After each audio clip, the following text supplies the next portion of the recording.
بسم الله الرحمن الرحيم والنجم إذا هوى ما ضل صاحبكم وما غوى وما ينطق عن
إن الحمد لله نحمده ونستعينه ونستغفره ونعوذ بالله من شرور أنفسنا ومن سيئات أعمالنا من يهده الله فلا مضل له ومن يضلله فلا هادي له وأشهد أن لا إله إلا الله وحده لا شريك له وأشهد أن محمدا عبده ورسوله أما بعد فإن خير الحديث كتاب الله وخير الهدي هدي محمد صلى الله عليه وسلم وشر الأمور محدثاتها وكل محدثة بدعة وكل بدعة ضلالة وكل ضلالة في النار يا أيها الذين آمنوا اتقوا الله حق تقاته ولا تموتن إلا وأنتم مسلمون يا أيها الناس اتقوا ربكم الذي خلقكم من نفس واحدة وخلق منها زوجها وبث منهما رجالا كثيرا ونساء واتقوا الله الذي تساءلون به والأرحام إن الله كان عليكم رقيبا يا أيها الذين آمنوا اتقوا الله وقولوا قولا سديدا يصلح لكم أعمالكم ويغفر لكم ذنوبكم ومن يطع الله ورسوله فقد فاز فوزا عظيما قال الله تعالى في كتابه أعوذ بالله من الشيطان الرجيم من همزه ونفخه ونفثه وجاهدوا في الله حق جهاده هو اجتباكم وما جعل عليكم في الدين من حرج ملة أبيكم إبراهيم هو سماكم المسلمين وجاء في صحيحين عن أبي ابن عباس رضي الله عنهما قال لما بعث معاذا وأبا الأشعري رضي الله عنه قال رسول الله صلى الله عليه وسلم يسرا ولا تعسرا بشرا ولا تنفرا تطاوعا ولا تختلفا وقال عليه الصلاة والسلام إن هذا الدين يسر لن يشاد الدين أحد إلا غلبه. معزز حاضرین اور پردہ خواتین اسلام، ذی قعدہ کا مہینہ شروع ہوئے تقریباً ایک ہفتہ ہونے جا رہا ہے. اب سمجھیے انشاءاللہ ایک مہینے کے بعد اب لوگ حج کرنے والے ہیں، تو ایسے موقع پر حج کے تعلق سے، عمرے کے تعلق سے، مکہ مدینہ کے فضائل کے تعلق سے کئی باتیں ہوتی ہیں. تو حج کے تعلق سے ہی ایک ہمارا موضوع ایسا ہے، حج ادا کرنا آسان ہے یا مشکل ہے، یہ آج ہمارا موضوع ہے. ہم نے اس موضوع کا انتخاب اس لیے کیا کہ آئے دن ہم دیکھتے ہیں کہ یہ حج کی ادائیگی کو لوگوں نے بڑا مشکل بنا کے رکھ دیا ہے. تو یہ حقیقت کیا ہے؟ کیا حقیقت میں جو ہے حج مشکل ہے یا آسان ہے؟ انشاءاللہ رسول اکرم صلی اللہ علیہ وسلم حج کیسے کرتے تھے اس کے طریقے کو بیان کر کے ہم جو ہے اپنی بات کو آگے بڑھائیں گے. معزز حاضرین، ہم نے جو ہے ایک آیت پڑھی سورہ حج کی. سورہ حج کی آخر میں اللہ تبارک و تعالیٰ فرماتا ہے اے مومنو سن لو ما جعل علیکم فی الدین من حرج، ہم نے تمہارے دین میں کوئی تنگی نہیں رکھی ہے. لہٰذا آپ دیکھیں گے اللہ تبارک و تعالیٰ نے حضرت آدم سے لے کر عیسیٰ علیہ السلام تک نبیوں کو بھیجا، مگر ان کی شریعتوں میں تنگی بھی تھی، تکلیف بھی تھی. لیکن اللہ تعالیٰ نے رسول اکرم صلی اللہ علیہ وسلم کو نبی بنا کے بھیجا نا، تو اللہ تبارک و تعالیٰ نے کیا کیا؟ لوگوں پر مشقتوں کا جو بھاری بوجھ تھا اس کو اٹھا دیا. اور یہ ہماری جو شریعت دین اسلام ہے اتنا بڑا آسان دین ہے، لیکن ہم دیکھتے ہیں کہ جو لوگ دین کو نہیں سمجھتے، اسلام کو نہیں سمجھتے، خصوصاً علماء لوگوں کے سامنے دین کو مشکل بنا کے پیش کرتے ہیں. تو اللہ تبارک و تعالیٰ سورہ حج میں کہتا ہے اے مومنو تمہارے دین میں کوئی تنگی نہیں ہے، دین کو مشکل مت سمجھو، بلکہ دین کا ہر کام آسان ہے. نماز پڑھنا تمہارے لیے آسان، روزہ رکھنا تمہارے لیے آسان. جیسا کہتا ہے یرید اللہ بکم اليسر ولا یرید بکم العسر. جب لوگ رمضان آتا تو لوگ سمجھتے اللہ تبارک و تعالیٰ 30 دن روزہ رکھنے کا حکم دیا نا، یہ بڑا مشقت والا کام ہے نا. یاد رکھیے معزز حاضرین، یہ رمضان کا مہینہ اللہ نے مقرر کیا ہے، تو اس میں بندوں کو مشقت اور تکلیف میں ڈالنا مقصود نہیں ہے، بلکہ اللہ فرماتا ہے روزے تمہارے اوپر فرض کر کے ہم تم کو مشقت میں ڈالنا نہیں چاہتے ہیں، بلکہ تمہارے لیے آسانی پیدا کرنا چاہتے ہیں. معزز حاضرین، ارکان اسلام جو ہے 5 ہیں. اس میں سب سے پہلے شہادتین اقرار کرنا ہے، نماز، روزہ، زکوٰۃ، حج. یہ حج جو ہے اسلام کا سب سے آخری رکن ہے، اسی لیے اللہ کے نبی صلی اللہ علیہ وسلم نے سب سے آخری میں ذکر کیا اس کو. اس حج عبادت پر غور کریں، یہ بدنی عبادت بھی ہے، مالی بھی عبادت ہے. جو آدمی حج بیت اللہ کی سعادت سے مالا مال ہونا چاہتا ہے اس کو چاہیے کہ اس کے بدن میں طاقت رہے، پہلی شرط. دوسری شرط یہ ہے کہ اس کے پاس کیا رہے؟ اللہ تبارک و تعالی مال بھی دے. تو اس طریقے سے حج کی ادائیگی یہ مال کی مالی عبادت بھی ہے، بدنی عبادت بھی ہے. معزز حاضرین، ایک اہم بات آپ کو بتا رہے ہیں، غور سے سنیے. یہ آپ جو ہے قرآن کی پوری 114 سورتوں کو پڑھیے، کہیں آپ کو کسی سورت کا یہ نام نہیں نہیں ملے گا کہ اسے سورت کا نام زکوٰۃ ہے، یہ سورت کا نام روزہ ہے، کہیں نہیں ہے، لیکن اللہ نے حج کے نام سے سورت اتاری۔ آپ دیکھ سکتے ہیں تقریباً جو ہے 18ویں پارے میں، تقریباً 17ویں پارے میں آخری پارہ سورہ حج پر مشتمل ہے۔ اللہ تبارک و تعالی حج کے پورے احکام بیان کرنے کے بعد آخری میں اللہ تبارک و تعالی کہتا ہے لوگوں حج کرنا مشکل نہیں ہے، بہت آسان ہے۔ لوگوں نے، علماء نے، کتابوں نے، ماحول نے اس کو اگرچہ مشکل بنا دیا ہے، لیکن حج بیت اللہ کی سعادت بہت آسان ہے۔ معزز حاضرین، یہ جو سورہ حج ہے نا، اس کے بارے میں علماء کہتے ہیں کہ یہ بڑی عجیب و غریب صورت ہے۔ اس کا تھوڑا حصہ رات میں اترا، اس کا تھوڑا حصہ دن میں اترا، کبھی سفر میں، کبھی حضر میں، کبھی جنگوں کی حالت میں، کبھی امن کی حالت میں، کہ اس میں محکم آیتیں، متشابہ آیتیں سب ہیں۔ معزز حاضرین، سفر حج و عمرہ بڑا دشوار گزار مرحلہ ضرور ہے۔ اللہ تبارک و تعالی نے زندگی میں ایک مرتبہ اس کے اوپر جو ہے فرض کیا ہے، کس کے اوپر؟ جس کے پاس طاقت بھی ہو، بدنی طاقت بھی ہو، مالی طاقت بھی ہو، اور وہ اپنی بیوی بچوں کو کھاتا پیتا چھوڑ کر جائے اور واپس آنے تک اس کے بیوی بچے کھاتے رہیں، اگر اتنی طاقت ہے تو اس کے اوپر حج فرض ہے۔ معزز حاضرین، ہم ایک دو آیتیں اور احادیث آپ کے سامنے بیان کرتے ہیں۔ دین بہت آسان ہے۔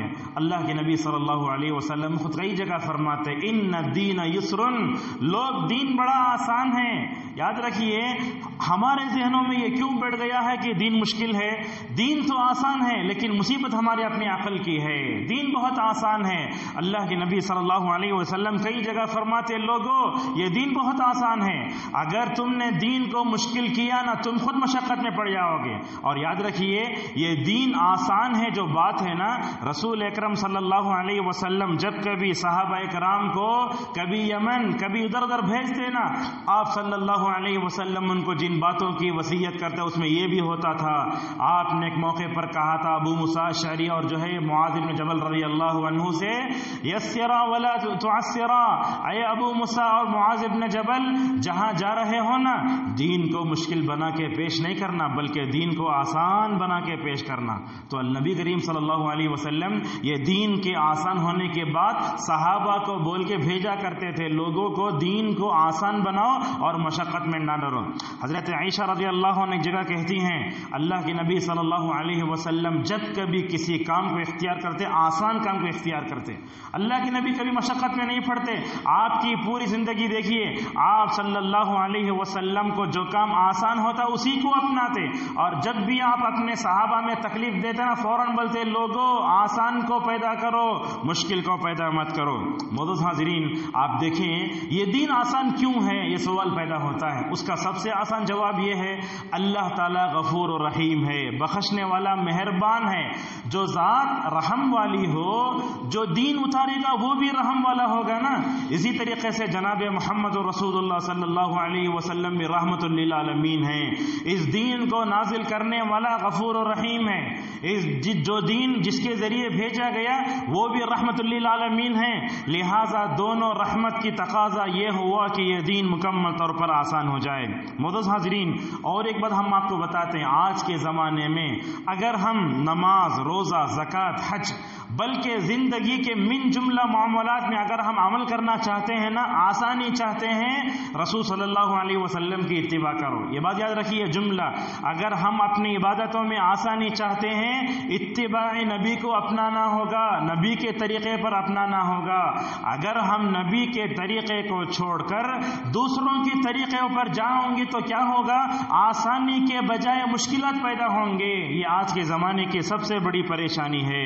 معزز حاضرین، اللہ کے نبی صلی اللہ علیہ وسلم نے جہاں یہ فرمایا صلو کما رأیتمونی اصلی، لوگو تم ویسے نماز پڑھو جیسا کہ تم نے مجھے نماز پڑھتے ہوئے دیکھا ہے۔ الحمدللہ ہم اپنی زندگی میں کوشش کرتے ہیں کہ ہم نماز ویسے پڑھیں جیسے نبی نے پڑھا۔ حضرت انس رضی اللہ عنہ کہتے ہیں اپنے زمانے میں ہم دیکھتے عمر ابن عبدالعزیز تابعی صحابی انس، وہ کہتے ہیں اگر ہم نبی کی نماز کو دیکھنا چاہتے تو عمر ابن عبدالعزیز کی نماز کو جا کے دیکھتے تھے، ایک دم پرفیکٹ اللہ کی نبی کی نماز جیسے ویسے عمر ابن عبدالعزیز نماز ویسے ہی پڑھا کرتے تھے۔ معزز حاضرین، جیسے ہماری نماز نماز نبوی ہے، اگر ہمارا عمرہ بھی نبی کے طریقے پر ہو جائے، ہمارا حج بھی نبی کے طریقے پر ہو جائے، تو آج ہم دنیا میں ہر طریقے کے جو ہے اختلاف سے بچ سکتے ہیں. اسی لیے شاید نبی کریم صلی اللہ علیہ وسلم نے اپنی زندگی میں ایک حج کیا. آپ نے 9 رمضان پائے اپنی زندگی میں، لیکن آپ نے اپنی زندگی میں ایک ہی حج فرمایا. اس حج میں آپ نے کبھی مینا میں خطبہ دیا، کبھی مزدلفہ میں، کبھی عرفہ کے میدان میں، جس کے آپ کے سامنے لاکھوں صحابہ کرام. اس موقع پر آپ صلی اللہ علیہ وسلم نے صحابہ سے کیا فرمایا؟ لوگو خذوا عنی مناسککم، اگر تم کو اسلامی حج کا طریق نہ سیکھنا ہے تو مجھے میرے حج کو دیکھ لو. لہذا معلوم ہوا اللہ کے نبی سے پہلے لوگ حج کرتے تھے. ابو بکر نے بھی 9 ہجری میں حج کیا اور اس سے پہلے لوگ حج کرتے تھے، لیکن حج کی بگڑی ہوئی شکلیں تھیں. لیکن اللہ کے نبی صلی اللہ علیہ وسلم نے 10 ہجری میں جو حج کیا نا، وہی جو ہے پیور حج تھا، وہی صحیح حج تھا. اسی لیے اللہ کے نبی فرماتے لوگو اگر حج کا طریقہ سیکھنا ہے تو میرے سے سیکھ لو، میں آئندہ سال تمہارے سے ملاقات کر نہیں پاؤں گا. مطلب کیا؟ میری وفات ہو جائے گی، حج کا جو معاملہ سیکھنا ہو مجھ سے سیکھ لو. معزز حاضرین، اللہ کے نبی صلی اللہ علیہ وسلم سے پہلے جو حج ہوتے تھے وہ الگ الگ طریقے کے ہوتے تھے. لوگ ننگا طواف کرتے، سیٹیاں بجاتے، لوگ عرفات کو نہیں جاتے، کہاں جاتے؟ مزدلفہ جاتا، رک جاتے، پتہ نہیں کیا کیا ہوتا تھا. اور آپ کو معلوم ہونا چاہیے یہ حج صرف اسلامی شریعت میں ہی نہیں، بلکہ اس سے پہلے جتنے نبیوں نے آئے وہ ان لوگوں نے بھی حج کیا. بلکہ اللہ کے نبی صلی اللہ علیہ وسلم نے ایک موقع پر مسجد خیف میں کھڑے ہو کر فرمایا تھا، آپ نے اس مسجد میں میرے سے پہلے 80 نبیوں نے نماز پڑھی.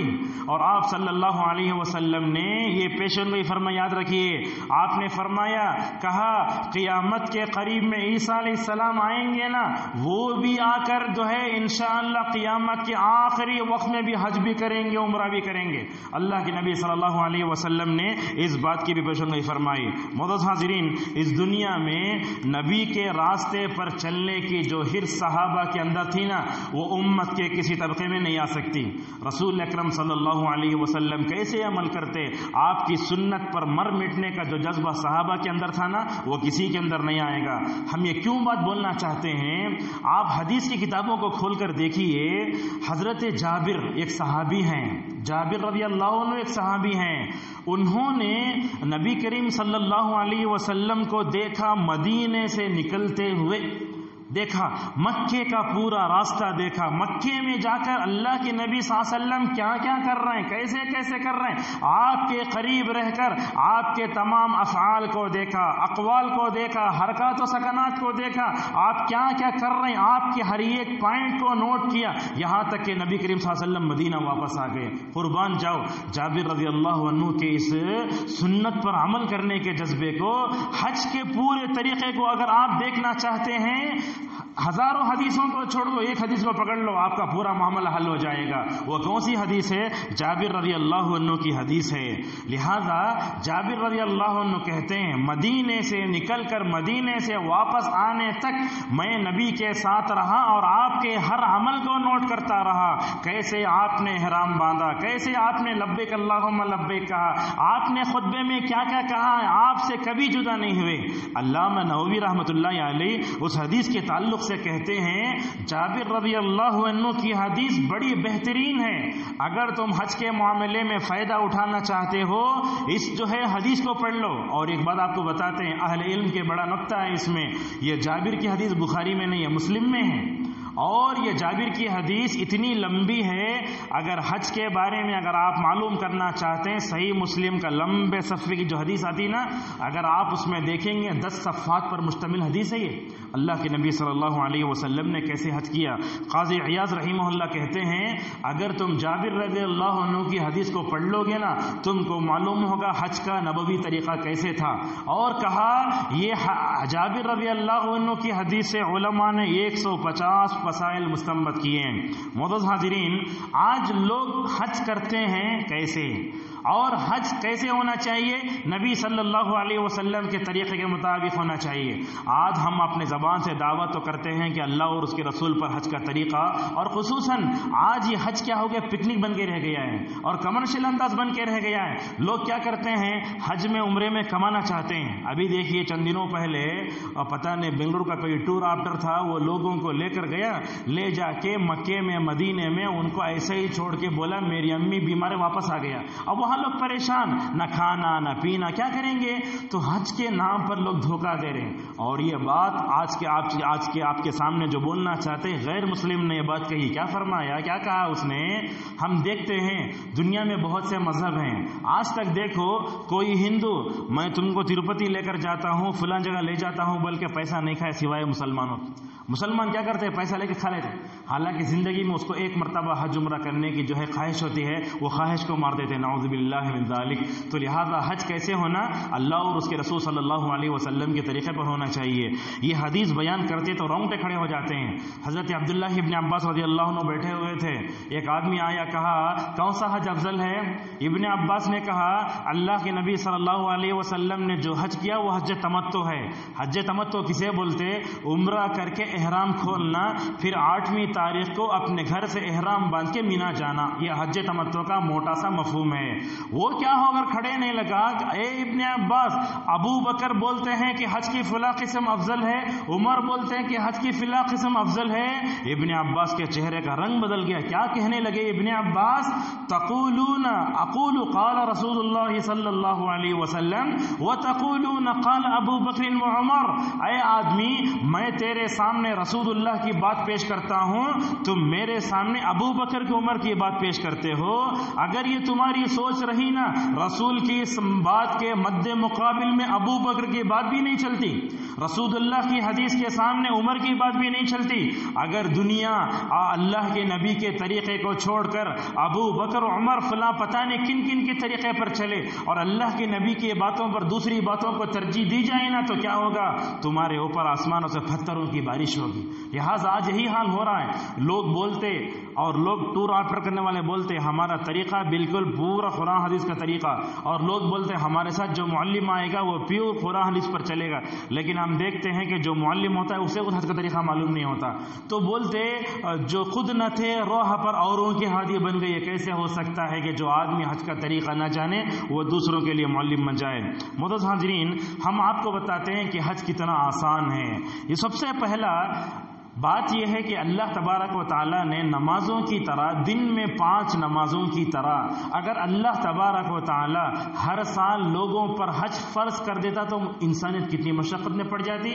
اللہ نے ویسے نہیں کیا۔ صحیح مسلم کی روایت ہے، حضرت اقرا بن حابس رضی اللہ عنہ کہتے ہیں اللہ کے نبی صلی اللہ علیہ وسلم ادھر کھڑے ہوئے، آپ نے فرمایا لوگوں تمہارے اوپر اللہ تعالیٰ نے حج کو فرض قرار دیا ہے، حج کرو۔ اقرا بن حابس نے کہا یا رسول اللہ افی کل عام، ہر سال حج کرنا کیا؟ ہر سال حج کرنا کیا؟ 3 بار پوچھنے لگے۔ اللہ کے نبی نے اس موقع پر فرمایا اگر میں یس کہہ دوں تو تمہارے اوپر ہر سال حج فرض ہو جائے گا۔ اور اللہ کے نبی صلی اللہ علیہ وسلم نے اس موقع سے فرمایا لوگوں بیکار سوال کر کے جو ہے اگلی امتوں کی مشابہت اختیار نہ کرو۔ جب اللہ تبارک و تعالیٰ نے موسیٰ علیہ السلام کی زبانی بنی اسرائیل کو گائے کے ذبح کرنے کا حکم دیا تو لوگوں نے کیا کہا؟ گائے پیلی ہونا، بڈھی ہونا، جوان ہونا، کیا کیا سوال کر کے پریشان کیا۔ یہ زیادہ سوال کرنا بنی اسرائیل کی عادت ہے۔ اللہ کے نبی صلی اللہ علیہ وسلم نے صحابی سے کہا اگر میں ہاں کہتا تمہارے اوپر حج فرض ہو جاتا۔ لہذا معلوم ہوا اللہ کی رحمت دیکھو، نبی کی رحمت دیکھو، اللہ تبارک و تعالیٰ نے ہر ایک کے اوپر حج کو فرض قرار نہیں دیا، پہلا نقطہ۔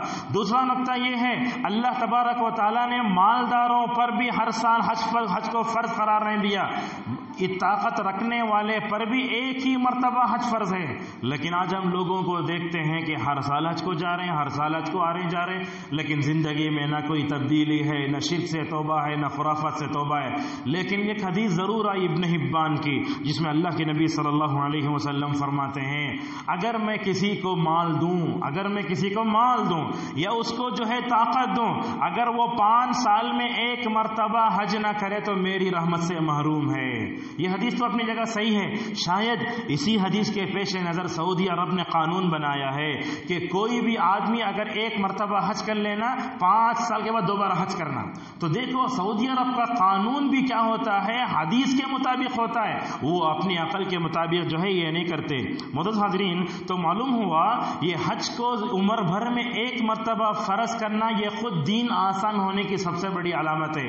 دوسری بات ہم آپ کے سامنے جو پیش کرنا چاہتے ہیں وہ یہ, اللہ کے نبی صلی اللہ علیہ وسلم نے حج کیسے کیا. آپ پورے حج کو دیکھ لو, کب سے لے کر 8ویں تاریخ سے 13 کی شام تک پورے حج میں کہیں آپ کو انشاءاللہ تکلیف نہیں محسوس ہوگی. وہ کیسے, ایک ایک بات ہم آپ کو بتاتے ہیں. مثلا اللہ کے نبی صلی اللہ علیہ وسلم نے مزدلفہ میں رات گزارنا. آپ سب سے پہلے یہ سمجھ لیجئے 8ویں تاریخ کو حاجی حج کرنے مینا میں جاتا ہے, وہ 9ویں تاریخ کو عرفات جاتا ہے. سب سے پہلے ہے مینا, اس کے بعد ہے مزدلفہ, اس کے بعد ہے عرفات. عرفات کو جا کے مغرب تک وہاں رہ کر حاجی کیا کرتا ہے, مغرب کو وہاں سے نکلتا ہے.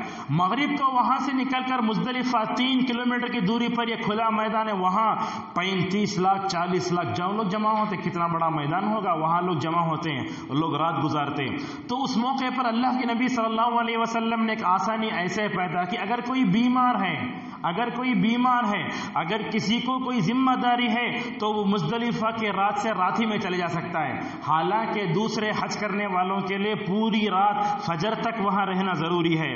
حضرت عباس رضی اللہ عنہ اللہ کے نبی صلی اللہ علیہ وسلم کے پاس آئے اور آ کر کہنے لگے, یا رسول اللہ مجھے مکے میں کام ہے. مکے میں کام کیا ہے مجھے, میں جا کے حاجیوں کو پانی پلانا, یہ کام کرنا ہے مجھے. اللہ کے نبی صلی اللہ علیہ وسلم نے فرمایا ٹھیک ہے چلے جاؤ. اور عباس کے ساتھ کچھ عورتیں بھی تھیں وہاں. دیکھو اللہ کے نبی صلی اللہ علیہ وسلم کیسے حالات کو سمجھتے تھے. اگر مثال کے طور پر اگر کوئی بیمار ہے, کسی کو بی پی لو ہو رہا ہے, کوئی شوگر کا پیشنٹ ہے جو مزدلفہ کے میدان میں پوری رات نہیں رہ سکتا, تو علماء نے لکھا ہے رات کے 1-2 گھنٹے گزار کے وہ مینا مکہ چلے جا سکتا ہے. اللہ کے نبی صلی اللہ علیہ وسلم حالات کو ایسے سمجھتے تھے. اگر آج کے اس دور میں اگر آپ علماء سے پوچھیں گے تو علماء جواب نہیں دے پائیں گے. اور معلوم ہے حج کا ایک مسئلہ بڑا ایسا مسئلہ ہے, ہمارے جو بڑے بڑے عرب کے علماء کہا کرتے تھے, جانتے ہیں حج کرنے چلے جائیں گے نا, جگہ جگہ کاؤنٹر بنا ہوا ہے. جیسے یہاں ووٹ کے موقع پر کاؤنٹر بنتا نا, ویسے کاؤنٹر میں کون بیٹھتے, علماء بیٹھتے. کیا کرتے, کوئی بھی زبان کا آدمی آتا, حج کے بارے میں کوئی بھی ڈاؤٹ ہوتا پوچھتے, تو وہاں بیٹھنے والے علماء بولتے نماز, روزہ اور زکوٰۃ ان تینوں میں وہ مسائل باریک پیدا نہیں ہوتے جو حج میں پیدا ہوتے. ایسے ایسے حجاج مسائل لے کر آتے جو نئے سال میں نئے مسائل پیدا ہوتے. تو لہذا ہم کہنا چاہتے ہیں رسول اکرم صلی اللہ علیہ وسلم نے مزدلفہ کی رات میں کچھ لوگوں کو مکہ جانے کا حکم دیا. اگر کوئی بیمار ہے تو وہ جا سکتا ہے. اس طریقے سے معزز حاضرین حج کتنا آسان ہے. دیکھیے جب آدمی 8ویں تاریخ کو یوم الترویہ بولتے ہیں, اس وقت اپنے گھر سے حج کا احرام باندھ کے جاتا ہے مینا. یہ بات یاد رکھیے, حج کرنے والے مدینے میں نماز پڑھتے, مکے میں نماز پڑھتے. میں سمجھو میں مسافر ہوں, نماز پڑھانے والا 4 رکعت پڑھا رہا ہے, مجھے بھی 4 رکعت ہی پڑھنا ہوگا. میں مسافر ہوں, پیچھے امام مقیم ہے, لہذا مکے میں مدینے میں جو بھی ہم نمازیں پڑھ لیتے, امام جتنا پڑھا تھا اتنا پڑھ لیتے. لیکن یہ بات یاد رکھیے حج کے دنوں میں مینا میں, عرفات میں, مزدلفہ میں جتنی 4 رکعت والی ہر نماز کو اللہ کے نبی صلی اللہ علیہ وسلم نے 2 بنا کے پڑھا ہے. ہر مغرب میں تو 3 ڈیڑھ نہیں ہو سکتا, اور اسی طریقے سے فجر کی نماز 2 ہے, 1 نہیں ہو سکتی. تو یہ فجر اور مغرب کو چھوڑ کے ظہر میں 2, عصر میں 2, عشاء میں 2. اللہ کے نبی صلی اللہ علیہ وسلم جب تک مینا میں تھے آپ 2 رکعت نماز پڑھتے تھے. جب ظہر کا وقت آیا 2 پڑھو, اور اسی طریقے سے عشاء کا وقت آیا 2 پڑھو. اگر کہیں امام 4 پڑھا رہا ہے تو 4 پڑھنے میں کوئی حرج نہیں, لیکن 4 پڑھنے کو ضروری سمجھنا یہ نبی کریم صلی اللہ علیہ وسلم کے سنت کے خلاف ہے. تو آپ دیکھیں گے اگر اللہ کے نبی صلی اللہ علیہ وسلم مینا میں جاتے, مینا میں ہر 4 رکعت کو 4 رکعت پڑھتے, کتنی تکلیف ہو جاتی. اب دیکھو ہمارے پاس لوگ مر جاتے, یا جو ہے شادی کا وقت لوگ نمازوں کو بھول جاتے, لیکن مینا کے میدان میں جہاں حد نگاہ تک انسانوں کا سمندر نظر آتا ہے, ایسے وقت میں اپنے آپ کو سنبھالنا, طبیعت کا خیال کرنا. اگر اللہ تبارک و تعالی مینا میں بھی ہر 4 رکعت کو 4 رکعت پڑھنے کا رکھتا نا, پورے لوگ مشقت میں پڑ جاتے، لیکن دین کتنا آسان ہے۔ دیکھو اللہ کے نبی صلی اللہ علیہ وسلم ہر 4 نماز کو 2 رکعت پڑھ کے ایک مکمل طور پر کرتے تھے۔ اس طریقے سے حضرین عرفے کو چلے جاؤ، عرفے کا میدان ہے، اس میں بھی اللہ کے نبی صلی اللہ علیہ وسلم کیا کرتے؟ جابر رضی اللہ عنہ کہتے ہیں اللہ کے نبی زوال کے وقت میں عرفہ پہنچے، آپ نے کیا کیا؟ آپ نے لمبا خطبہ دیا، اونٹنی کی پیٹھ پر بیٹھ کر خطبہ دینے کے بعد 1 اذان 2 اقامت کے ساتھ امام نماز پڑھا تھا، نماز ظہر 2، نماز عصر 2۔ دیکھیے اب وقت ہو رہا 1 بجے، نماز ظہر کا وقت ہو چکا ہے، اذان دینا، ظہر کی 2 پڑھنا، پھر کیا کرنا؟ اذان اقامت دے کے پھر عصر کی بھی پڑھ لینا۔ کیوں؟ اتنی آسان شریعت ہے ہماری۔ عرفے کے میدان میں بھی رسول اکرم صلی اللہ علیہ وسلم ایسے ہی کرتے تھے۔ اسی طریقے سے معزز حاضرین مزدلفہ کا وقت ہے، مزدلفہ میں آتے اللہ کے نبی کیا کرتے؟ سورج کے غروب ہونے تک عرفے میں رہنا، اس کے بعد وہاں سے نکل کر کہاں آنا؟ جانا مزدلفہ میں جا کے رات میں دیر سے نبی صلی اللہ علیہ وسلم کیا کرتے تھے؟ مغرب کی 3، عشاء کی 2 پڑھتے، 5 رکعت۔ تو لہذا دیکھو عرفے کے میدان میں ظہر کی 2، عصر کی 2، مغرب کی 3 اور عشاء کی 2، یہ مزدلفہ اور عرفات میں نبی صلی اللہ علیہ وسلم ایسے نماز پڑھ رہے ہیں۔ کیوں نماز پڑھ رہے ہیں؟ اگر اللہ کے نبی صلی اللہ علیہ وسلم چاہتے تو کیا کرتے؟ عرفے کے میدان میں 4 رکعت نماز، 8 رکعت نماز پڑھ سکتے تھے، نہیں پڑھ سکتے۔ کیوں نہیں پڑھ سکتے؟ اس لیے کہ لوگوں کو مشکل ہوتی ہے اور لمبا رکنا پڑتا ہے اور عرفے میں دعا قبول ہوتی ہے، لہٰذا اگر 4 رکعت نماز پڑھتے نبی کریم صلی اللہ علیہ وسلم، لوگوں کے لیے رکنا مشکل ہوتا۔ اور آج کے زمانے میں دیکھو یہ گیس کی شکایت، گھٹنوں کا درد، یہ بلڈ پریشر اور یہ شوگر والے، ان تمام چیزوں کو دیکھ کر معلوم ہوتا ہے کہ ہماری شریعت بڑی آسان ہے۔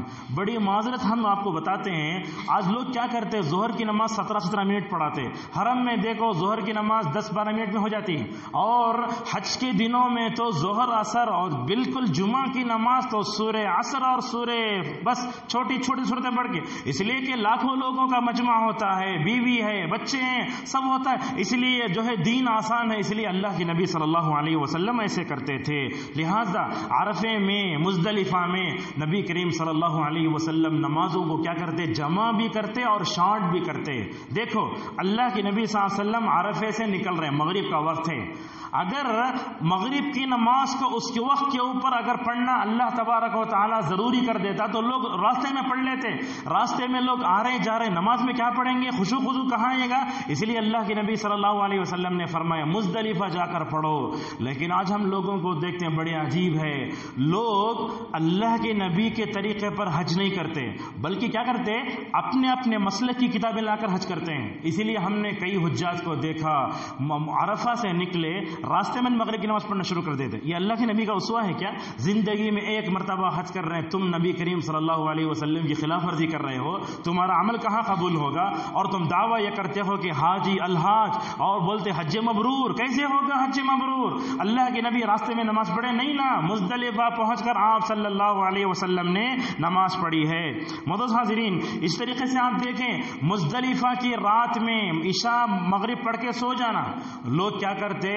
رات میں اٹھ کے تہجد پڑھتے۔ اللہ کے نبی صلی اللہ علیہ وسلم مزدلفہ کی رات آرام کرے، اور مومن کا اللہ کی خاطر آرام کرنا یہ بھی عبادت ہے، لہذا مزدلفہ کی رات میں تہجد نہیں پڑھنا چاہیے۔ اللہ کے نبی آرام کیے، وہاں جا کے تھکے نہ، دعا کر کے عرفے کے میدان میں، اسی لیے اللہ کے نبی صلی اللہ علیہ وسلم اپنے صحت کا، لوگوں کی صحت کا اتنا خیال کرتے تھے۔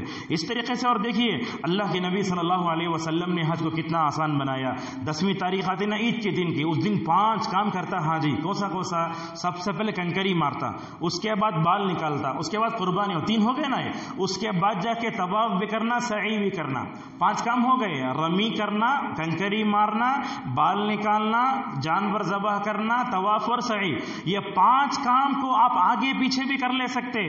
میں پہلے بال نکال رہا ہوں، کنکری بعد مار رہا ہوں، قربانی پہلے کر رہا ہوں، کوئی بات نہیں۔ ایک صحابی آئے، یا رسول اللہ میں پہلے کنکری مار لیا، جاؤ، میں پہلے بال نکال لیا، جاؤ، میں پہلے جو ہے جانور ذبح کر دیا، جاؤ۔ آپ صلی اللہ علیہ وسلم نے کہا کوئی بات نہیں۔ لہٰذا دیکھو یہ 5 کاموں میں ترتیب کوئی ضروری نہیں ہے، اللہ کے نبی صلی اللہ علیہ وسلم دین کو اتنا آسان بنا کے پیش کرتے تھے۔ اس طریقے سے معزز حاضرین اور ایک بات آپ کو بتاتے ہیں کہ کنکری مارنا اس تعلق سے ہمارے معاشرے میں یہ بات مشہور ہے، جہاں کنکری مارتے وہاں شیطان ہے۔ آج سے تقریباً الحمدللہ ہم نے تقریباً آج سے 12-13 سال پہلے ہم نے حج کیا تھا۔ اس وقت ہم دیکھتے تھے کہ سعودی حکومت وہاں جمرات کی جگہ شیطان کا لفظ لکھ کر تھی، لیکن اس کے بعد آپ دیکھتے ہیں کہ شیطان کا لفظ نکال دیا گیا وہاں سے۔ کیوں؟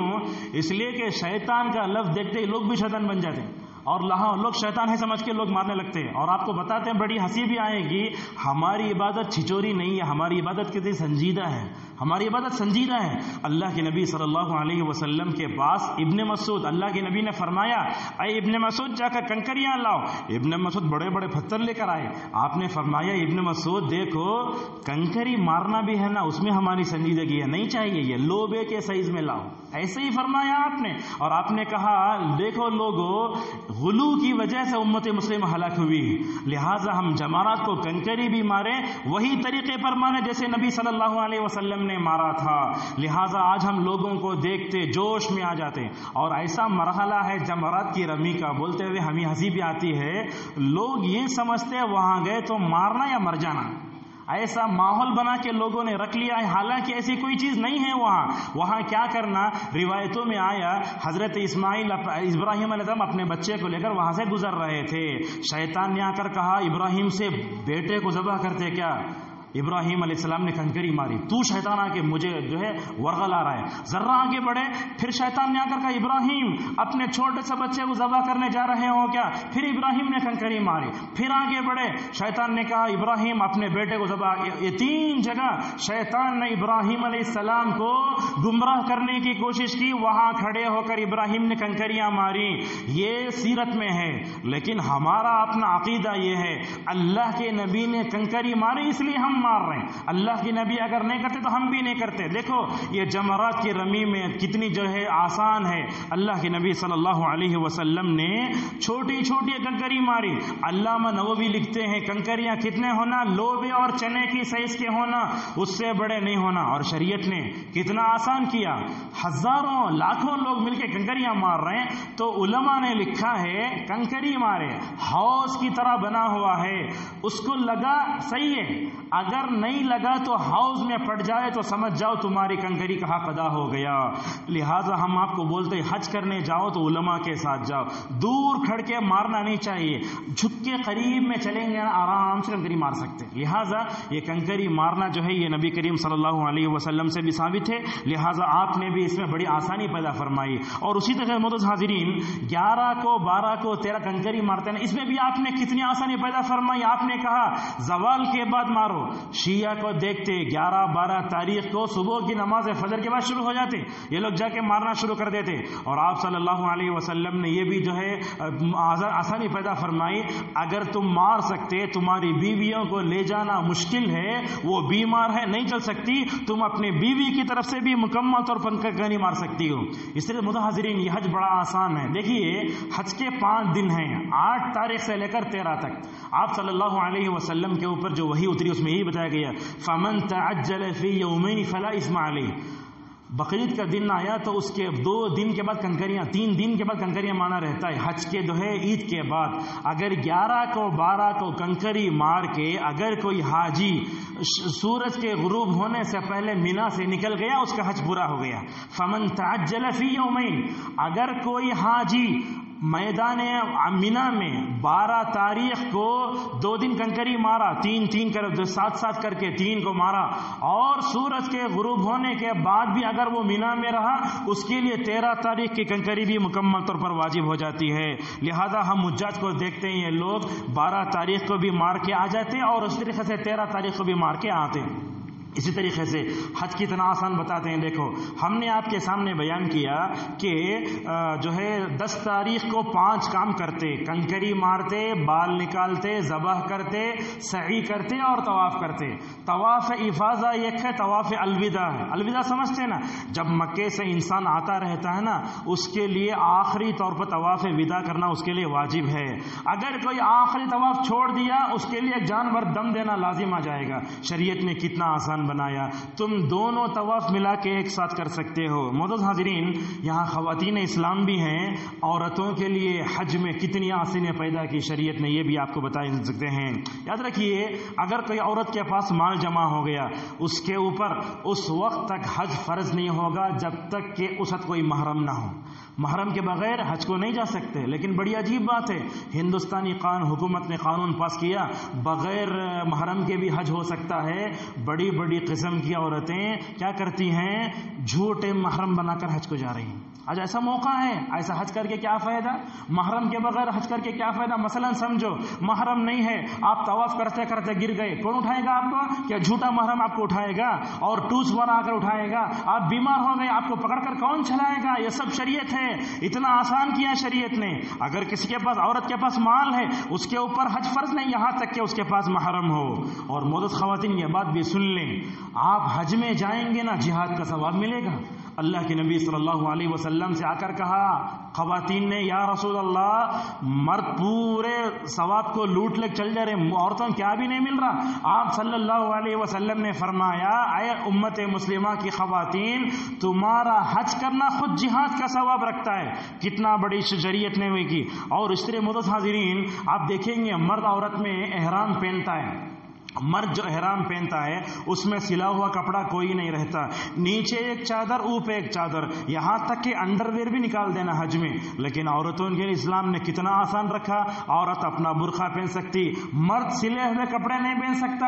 عورت سلے ہوئے کپڑے سب پہن سکتی ہے، لیکن صرف 2 شرطیں: ہاتھ میں گلوز نہیں پہننا اور اپنا چہرہ نہیں ڈھانپنا. یہ 2 ہی شرطیں کس کے لیے؟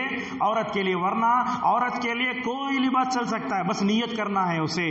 اس معزز حاضرین، اسلام نے حج کے تعلق سے عورتوں اور ایک بات کیا. کیسے؟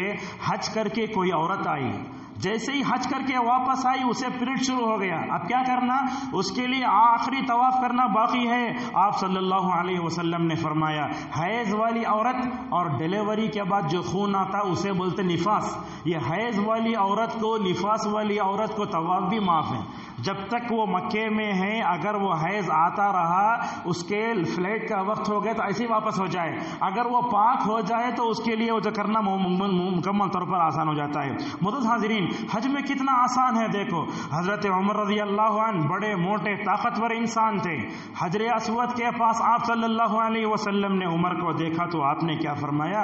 اے عمر، تم تو بڑے طاقتور ہو نا، جب تم حجر اسود کے پاس ہوتے تو کوئی بھی تم کو دیکھ کر نہیں آتا. لہذا کیا کرو، تم جو ہے حجر اسود کے پاس ٹریفک جام نہیں کرنا. اللہ کے نبی صلی اللہ علیہ وسلم نے حجر اسود کو بوسہ دینے یا اشارہ کرنے کا جو طریقہ سکھایا وہ بھی آپ دیکھ لو. حجر اسود کے پاس ایک بیلٹ ہے، اس بیلٹ میں ایک پولیس ہاتھ ڈالا ہوا ایسا رہتا ہے، ہمیشہ کھڑا رہتا ہے. اللہ کے نبی صلی اللہ علیہ وسلم نے کیا کیا طریقہ سکھایا، احسان امت کو یاد رکھنا چاہیے. ایک موقع پر آپ صلی اللہ علیہ وسلم حجر اسود کو اپنے منہ سے بوسہ دیتے، کبھی چھڑی سے دیتے، کبھی ہاتھ سے اشارہ کرتے. یہ 3 کام آپ نے کیوں کیا؟ اگر آپ بوسہ دیتے، ہر حاجی کے لیے بوسہ دینا ضروری ہوتا نا، اتنی امت کہاں جاتی. آپ نے ہاتھ سے اشارہ کر کے بتایا، چھڑی سے بوسہ لے کر بتایا. یہ کیوں بتایا؟ کہا اگر تم کو بوسہ لینے کا موقع ہو تو بوسہ لے لو، اگر وہاں زیادہ بھیڑ ہے تم جا کر دوسرے بھائی بہنوں کو تکلیف نہ دینا، چھڑی سے بوسہ لے لینا. دوسرا طریقہ. تیسرا طریقہ آپ نے بتایا، وہ بھی نہیں کر سکتے، دور سے کھڑے ہو کر اشارہ کرو. یہ 3 طریقے اللہ کے نبی صلی اللہ علیہ وسلم نے حضرت عمر فاروق رضی اللہ عنہ کو بتائے. معزز حاضرین، اس طریقے سے یاد رکھیں، حج کی جو عبادت ہے نا، یہ بڑھاپے میں کی جانے والی عبادت نہیں. یہ حج جوانی چاہتی ہے، اور جوانی کی عبادت بندے کو عرش الہی کے سائے کا مستحق بناتی ہے. لیکن بڑے افسوس کی بات ہے، آج ہمارے معاشرے میں لوگ حج کب کرتے؟ جب کہ ان کے ہاتھاں پاوا ہدرنے لگتے، ایسے وقت میں حج کو جاتے. کیسے ہوگا؟ کہاں طواف کریں گے؟ مکے کو کیسے جائیں گے؟ مدینے کو کیسے جائیں گے؟ لہذا ہم آپ کو بولتے ہیں، اللہ نے آپ کو بدن کی طاقت دی، مال کی طاقت بھی دی، لہذا حج کر لو. کچھ لوگ ہوتے اپنے بیٹیوں کی شادی کرنا ہے، ہر ایک کو خاص گھر بنا کے دینا ہے، 1000 ہیلے بہانے کر کے حج بیت اللہ سے سعادت سے محروم ہو جاتے. معزز حاضرین، حج کی آسانیوں میں اور ایک آسانی یہ ہے کہ حج کے لیے جو ہے صرف 5 ہی دن ہیں. لیکن آج ہم دیکھتے 40 دن کے نام پر لوگوں کو لے جا کے ان کا پیسہ سب برباد کرتے. اور یہ بات یاد رکھیے، حج پورا مکے میں ہوتا، حج کے سفر کا تعلق مدینے سے ہرگز نہیں ہے.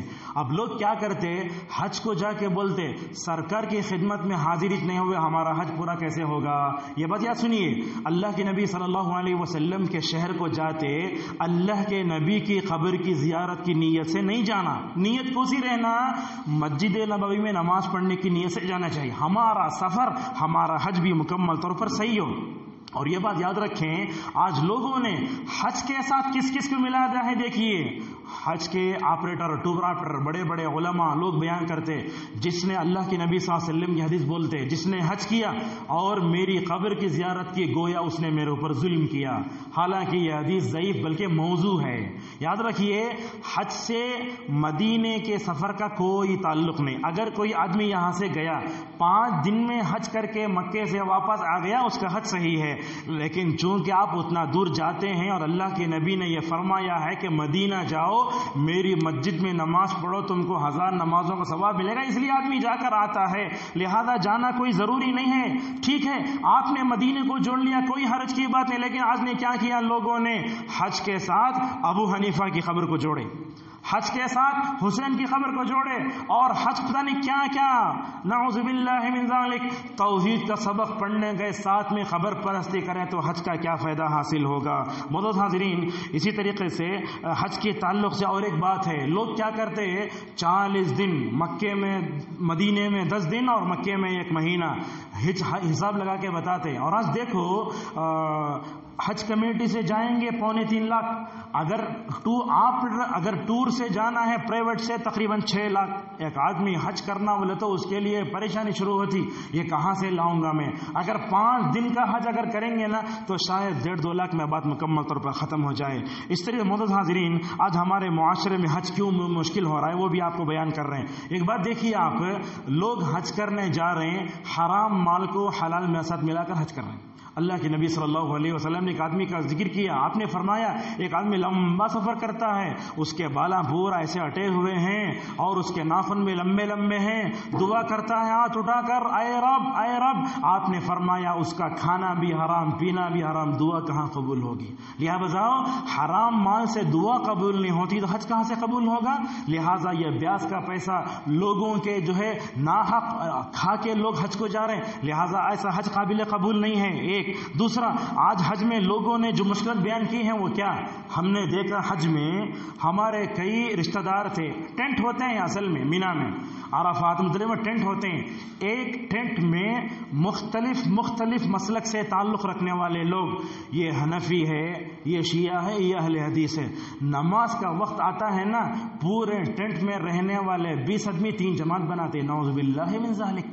حج اتحاد کا سبق دینے آیا، ایک ٹینٹ میں 15-20 آدمی مل کر 3 جماعتیں، اگر 3 جماعتیں بناؤ تو بھلا بتاؤ امت ایک پلیٹ فارم پر کہاں آئے گی. اب حنفی وقت ہوا تو حنفی نماز پڑھ لیا، اہل حدیث آیا تو اہل حدیث نماز پڑھ لیا، شیعہ اپنے طریقے سے نماز پڑھنے. یہ کیا ہے؟ دیکھو اگر پورے مسلمان مل کر ایک کو امام بنائے، نبی کے طریقے پر اگر پورے ٹینٹ والے نماز پڑھے تو ہمارا حج کیسے قبول نہیں ہوگا.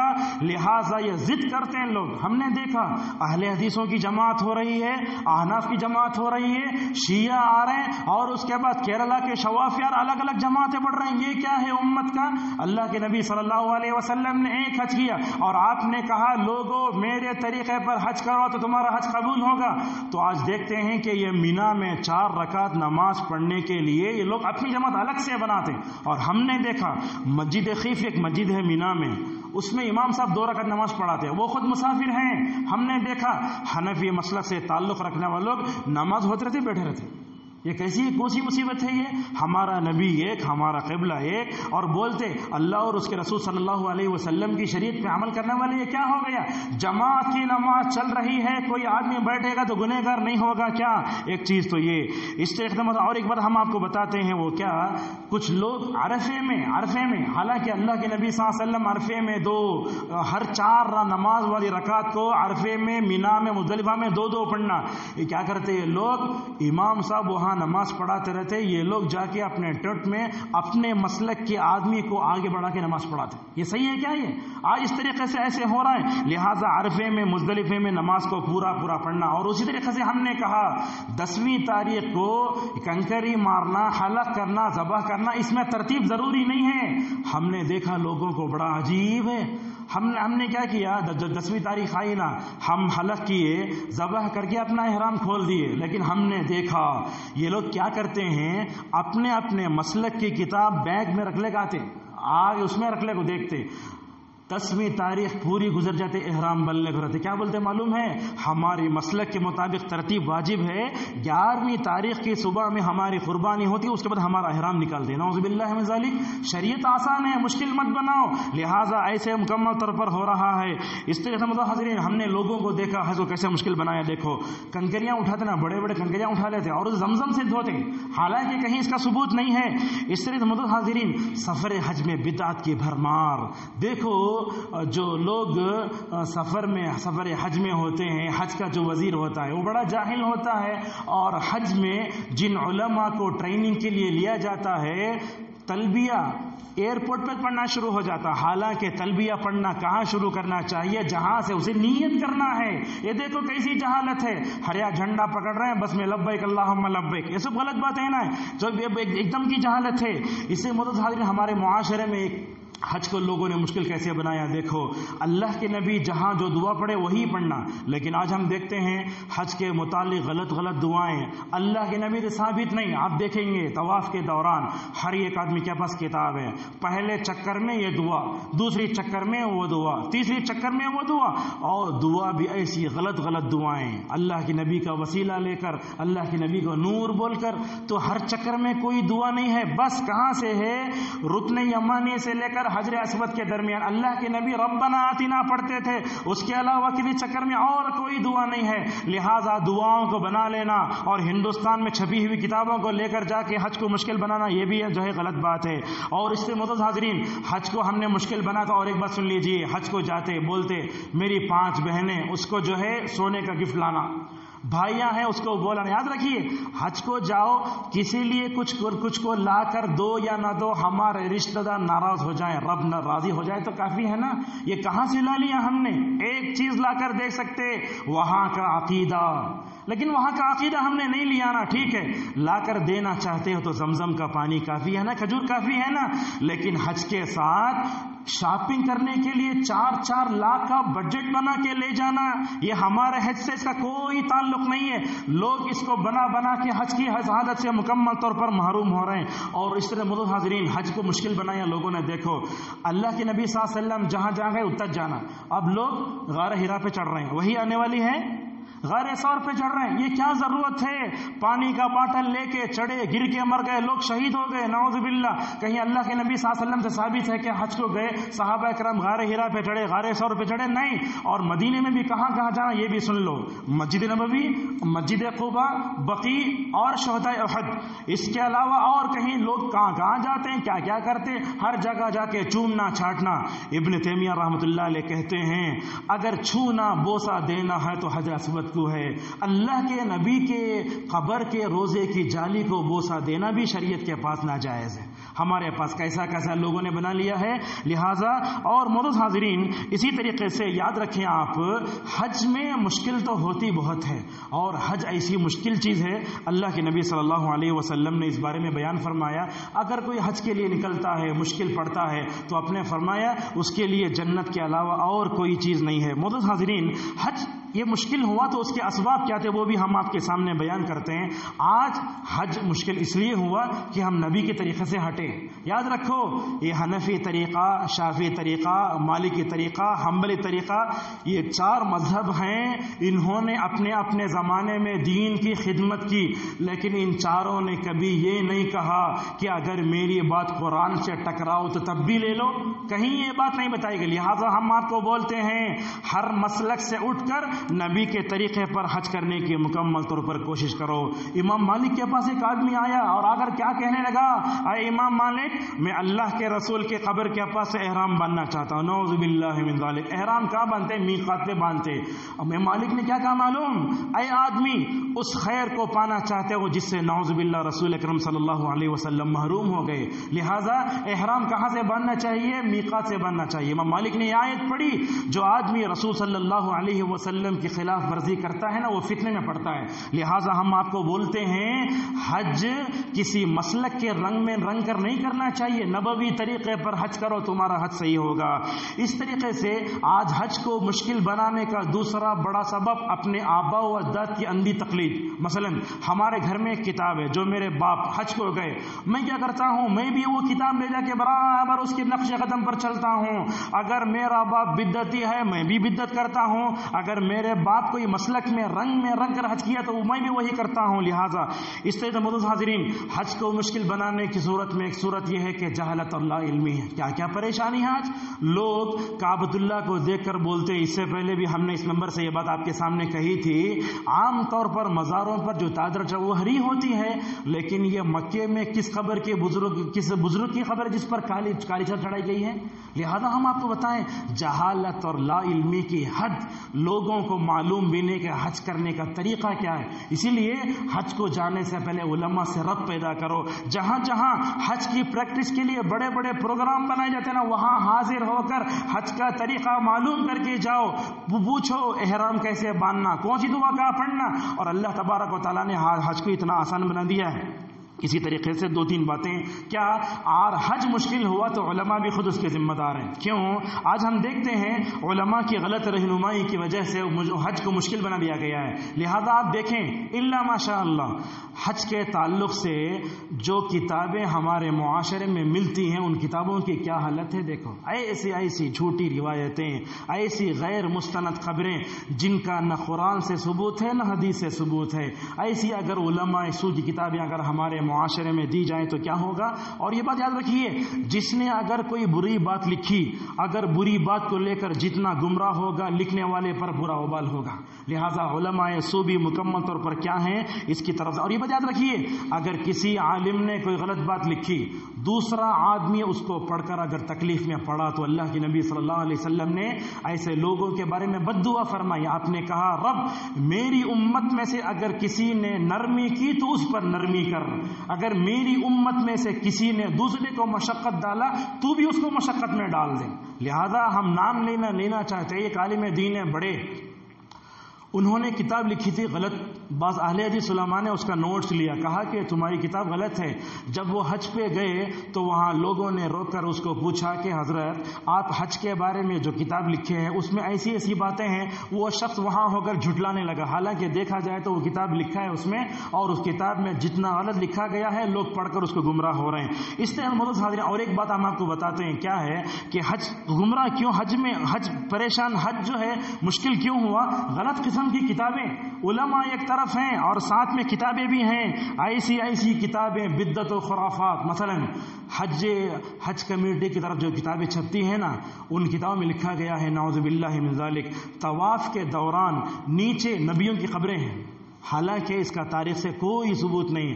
لہذا حجاج کو بولتے دیکھ کر جو ہے طواف کرو، اس لیے کہ نبی کی قبروں کو تم جو ہے کیا کر رہے ہو، روند رہے ہو، اس کا کہیں تاریخی ثبوت نہیں ہے۔ زمزم پڑھنے کی دعا ہے، حاجی حج سے واپس آئے تو اس کو سلامی دینے کی دعا ہے، کہیں دعائیں نہیں ہیں۔ لہٰذا غلط قسم کے علماء نے بھی حج کو مشکل بنایا، غلط قسم کی کتابوں نے بھی جو ہے حج کو مشکل بنایا، اور سب سے بڑھ کر سوشل میڈیا۔ آج کیا کرتے لوگ، حج کا طریقہ دیکھنا چاہتے ہیں تو نعت پڑھنے والے سے حج کا طریقہ سیکھنا چاہتے، فلاں سے طریقہ سیکھنا چاہتے۔ دیکھو، دین یوٹیوب سے حاصل نہیں ہوتا، دین واٹس ایپ سے نہیں آتا، دین سوشل میڈیا سے نہیں آتا، کسی عالم کے سامنے بیٹھ کر علم حاصل کرنا ہوگا۔ بہرحال بات بہت طویل ہے، ہم یہیں اپنے بات کو روکتے ہیں۔ آخر میں ایک بار ہم آپ کو بتاتے ہیں کہ نماز کو کھڑے ہونے سے پہلے اپنی صفوں کو درست کرو۔ یہ بڑی اہم چیز جو ہم نے دیکھی اور ایک مصلی نے اس کی طرف توجہ لانے کی کوشش کی ہے۔ یاد رکھیے، نماز میں جب ہم کھڑے ہوتے ہیں تو ہمارے پیر کا اعتبار نہیں ہوگا، ایڑی کا اعتبار ہوگا، اس لیے کہ آدمی کا پیر بڑا بھی ہوتا ہے چھوٹا بھی ہوتا ہے۔ ایڑی کے حساب سے آپ صفوں کو درست کرنے کی کوشش کریں اور اپنے پیر کو اپنے کندھے کے مطابق ہی کھولیں. زیادہ کھولے تو کیا ہے کہ گیپ آئے گا. اور اس طریقے خیال رکھیں یہ پیروں کو ملانا جو ہے نا صرف کھڑنے کی ضرورت میں ہے. جب آپ سجدہ کریں تو اپنے پیروں کو مکمل طور پر ایسے کر سکتے ہیں. لہٰذا پیروں کو ملا کر کھڑے ہونا, کندھے سے کندھا ملانا, یہ رسول اکرم صلی اللہ علیہ وسلم کی سنت ہے. حضرت عمر تو کوڑا لے کر نماز کے صفوں کو درست کیا کرتے تھے. لہٰذا ہم آپ سے گزارش کرتے ہیں کہ نماز میں اپنی صفوں کو درست کرو. اللہ تعالیٰ آپ کے دلوں میں محبت ڈالے گا. اور آپ نے فرمایا تھا اگر تم اپنی نماز کی صفوں کو درست نہیں کرو گے اللہ تعالیٰ تمہارے دلوں میں اختلاف ڈال دے گا. بہرحال خطبہ لمبا ہوا لیکن چونکہ کچھ باتیں بیان کرنا چاہتا. اللہ تبارک و تعالیٰ سے ہماری دعا ہے اللہ تعالیٰ ہم سب کو حج بیت اللہ کی سعادت سے مالا مال فرمائے. پروردگار جو لوگ حج پر گئے ہوئے ہیں تمام مسلمانوں کی, تمام عمرہ کرنے والوں کی حفاظت فرمائے. اللہ تبارک و تعالیٰ تمام حجاج اکرام کو نبی کے طریقے پر حج کرنے کی توفیق عطا فرمائے. اللہ تبارک و تعالیٰ سعودی حکومت کو جزائے خیر دے جو سارے دنیا کے مسلمانوں کے لیے عمدہ انتظامات کر رہی ہے. اللہ تعالیٰ ہم سب کو آنے والے دنوں میں زیادہ سے زیادہ عبادت کرنے کی توفیق عطا فرمائے. اللہ تعالیٰ حلال مال کمانے کی توفیق عطا فرمائے. ہم میں سے جو لوگ جو ہے غریب ہیں اللہ تعالیٰ ان کو غریب سے حج بیت اللہ کے لیے سعادت نصیب فرمائے. وآخر دعوانا الحمد للہ رب العالمین. الحمد لله على إحسانه والشكر له ولا توفيقه وامتنانه وأشهد أن لا إله إلا الله وحده لا شريك له تعظيما لشانه وأشهد أن محمدا عبده تعالى رضوانه صلى الله عليه وعلى آله وصحبه وسلم تسليما كثيرا. أعوذ بالله من الشيطان الرجيم. إن الله وملائكته يصلون على النبي يا أيها الذين آمنوا صلوا عليه وسلموا تسليما. اللهم صل على محمد وعلى محمد كما صليت على إبراهيم وعلى إبراهيم إنك حميد مجيد. اللهم بارك على محمد وعلى محمد كما باركت على إبراهيم وعلى آل إبراهيم إنك حميد مجيد. اللهم ارض عن الصحابة أجمعين أبي بكر وعمر وعثمان وعلي وعن سائر الصحابة أجمعين وعنا معهم بجودك وكرمك يا أكرم الأكرمين. اللهم سلم الحجاج والزوار والمعتمرين اللهم احفظهم يا ذا الجلال والإكرام. اللهم اجعل حجهم مبرورا وسعيهم مشكورا وذنبهم مغفورا يا ذا الجلال والإكرام. ربنا آتنا في الدنيا حسنة وفي الآخرة حسنة وقنا عذاب النار. أعوذ بالله من الشيطان الرجيم. إن الله يأمر بالعدل والإحسان وإيتاء ذي القربى وينهى عن الفحشاء والمنكر والبغي يعظكم لعلكم تذكرون. فاذكروا الله يذكركم واشكروه على نعمه يزدكم ولذكر الله أكبر والله يعلم ما تصنعون.